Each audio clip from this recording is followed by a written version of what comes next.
A portion of this video is brought to you by Tingly. For more information about them, visit the link in the description below or wait till the end of this video to hear more about them from me. The White House tweeted this yesterday. Daddy's home. I put together my versions of Donald Trump's Daddy's home. How about this one? So I went to bed, like I do always, kind of looking for stories to talk about the next day. Oftentimes I just wake up in the morning and figure out what I'm going to talk about. But I ran across this particular tweet from Marco Rubio that was retweeting the Secretary of State, or the Department of State. The Department of State tweet is, this morning, the State Department renamed the former Institute of Peace to reflect the greatest deal maker in our nation's history. Welcome to the Donald J. Trump Institute of Peace. The best is yet to come. And obsequious, ass-kissing, boot-licking lapdog, a useful idiot, our Secretary of State, Marco Rubio, retweeted this and said, President Trump will be remembered by history as the president of peace. It's time our State Department display that. One, the Congress, the United States Congress, created the Institute of Peace, and Donald Trump does not have the authority to rename the institution. And this is defacement of the building. This is vandalism of the building. It is interesting to me, and we're going to start here today because of the wild nature of these cowards in our government. People like Marco Rubio, who at one point went hard against Donald Trump, calling him what he is, a con artist. Don't forget that that's who these people are. They called it correctly. Lindsey Graham said, if we elect Donald Trump, he will destroy our party and we'll deserve it. Ted Cruz, the same kind of a thing, calling him a bully and a coward, and now laps at the boots of that bully and coward because he himself is a bully and a coward. And Marco Rubio. Never forget, this is the Marco Rubio who's now wanting you to believe that Donald Trump is the president of peace and will be remembered that way by history. There is no way we are going to allow a con artist to take over the conservative movement, and Donald Trump is a con artist. Donald Trump is a con artist. He's a con man. I think it's time to unmask him for what he is. A con man who's taking advantage of people's fears and anxieties about the future, portraying himself as some sort of strong guy. He's not a strong guy. He doesn't sweat. He doesn't sweat because his pores are clogged from the spray tan that he uses. You all have friends that are thinking about voting for Donald Trump. Friends, do not let friends vote for con artists. We're about to turn over the conservative movement to a person that has no ideas of any substance on the important issues, the nuclear codes of the United States, to an erratic individual. So we cannot allow the conservative movement to be taken over by a con artist. How can the nominee of the Republican Party, of the party of Lincoln, the party of Reagan, the party of hope, and the party of optimism nominate someone who refuses to criticize the Ku Klux Klan or distance himself from an avowed racist like David Duke? The party of Lincoln and Reagan and the presidency of the United States will never be held by a con artist. Guys, we have a con artist as the front runner in the Republican Party. A guy who has made a career out of telling people lies. He's always calling me Little Marco. And I don't think that he's taller than me. He's like 6'2", which is why I don't understand why his hands are the size of someone who's 5'2". Have you seen his hands? They're like this. And you know what they say about men with small hands? You can't trust them. You can't trust them. You can't trust them. These people with zero integrity, zero shame, zero dignity, no shamelessness whatsoever. They are trying to structurally alter our nation, our culture, just our country generally. They're attempting to reshape our media and the press and journalism. The Pentagon press pool is now just Laura Loomer and the dipshit James O'Keefe from the Project Veritas, Matt Gaetz, just a bunch of conspiracy theorists and liars. They're not journalists by even a stretch of a definition of that. And while all this is taking place, Donald Trump wants to be known as the president of peace. While there are allegations of war crimes, Donald Trump wants to be known as the president of peace.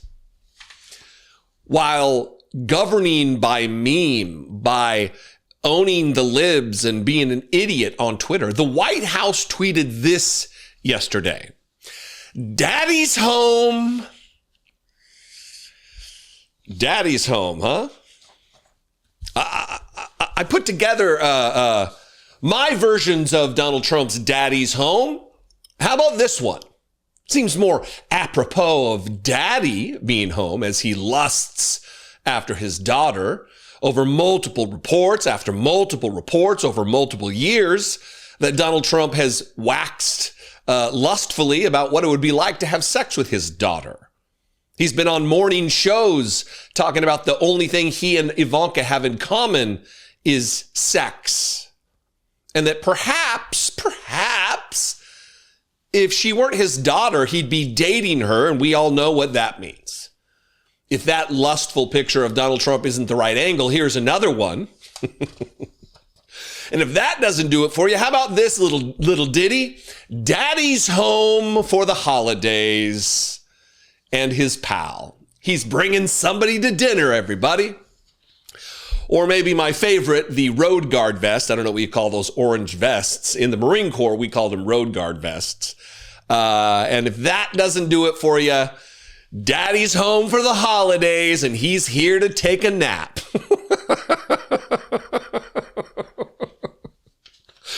Look, I get criticized for making jokes in moments like this, but if in the midst of existential dread and crisis, if you don't have it within you to laugh about the situation, you'll only have misery, and I refuse. There is a lot of fight ahead of us. Obviously, they are trying to destroy and structurally alter our country, and it's going to take all of us to get involved in the political process, unlike any other time in our lives. That it's more important now than ever. You need to get involved with the campaign. Go knock doors. Go canvass for a campaign. Volunteer. If you don't have the time or the energy, if you have money, donate to a campaign. It's going to take voting, to be sure, but more than voting to defeat these ghouls, these absolutely rudderless assholes who only want proximity to power. Anyway, I'd love to know what you think. We can comment below the video, or you can call my voicemail line, 714-576-4054. And of course, as always, you can email me daily@dollemore.com. I love and appreciate you very much. I'll see you next time. Be genuine and take care of one another. Wait, what's that? You also haven't started your holiday shopping yet? You are also way too busy to get out to the stores. Oh, and your partner, your mother-in-law, your boss is super difficult to shop for. Take a breath. I am also a gift-giving procrastinator, but you don't see me stressing right now, do you? That's because I have the solution for the person in your life that seems to have everything and or want nothing. Tingly. Specializing in gifts that are both personal and unforgettable, Tingly is an experience gift voucher that allows your recipient the freedom to choose from over 150,000 experiences across the United States and around the world. From heart-pounding adventures like bungee jumping to awe-inspiring experiences like hot air balloon rides or luxuries like spa treatments, Tingly is the perfect holiday, wedding, birthday, or anniversary gift, or even a just because treat for yourself. Score the exclusive Cyber Week Tingly deal now. Use code Jesse for 33% off all experience and hotel gift boxes. Just go to Tingly, that's TINGLY.com/Jesse. It's so easy. Just pick the gift box you think is appropriate and drop it into your cart. Add code Jesse. Don't forget to add code Jesse at checkout, and off you go, making someone's day and saving money. Think a sunset cruise in Key West might be a win? Tingly. Or perhaps something more exotic, like a food tour through Kyoto's Nishiki Market. Tingly. You need more high-end adventure? How about stock car driving at the Pocono Raceway? Tingly. I received the Merry Christmas box, and I think I'm going to take myself on a food and cocktail tour of the French Quarter in New Orleans. You know why? Because I deserve it. Tingly allows you to procrastinate all you want. It's the perfect last-minute gift, as their e-voucher arrives within seconds to the recipient's email. You'll also be a conscientious procrastinator too, as Tingly plants trees for every gift purchase and donates 1% of their total turnover to environmental causes. Oh, and best yet, Tingly e-vouchers never expire. Create lasting memories, not clutter. Go to TINGGLY.com/Jesse to access the exclusive Cyber Week deal with Tingly. Use code Jesse to get 33% off all experience and hotel gift boxes. That's TINGGLY.com/Jesse and use code Jesse. Give stories, not stuff. Give Tingly this holiday season.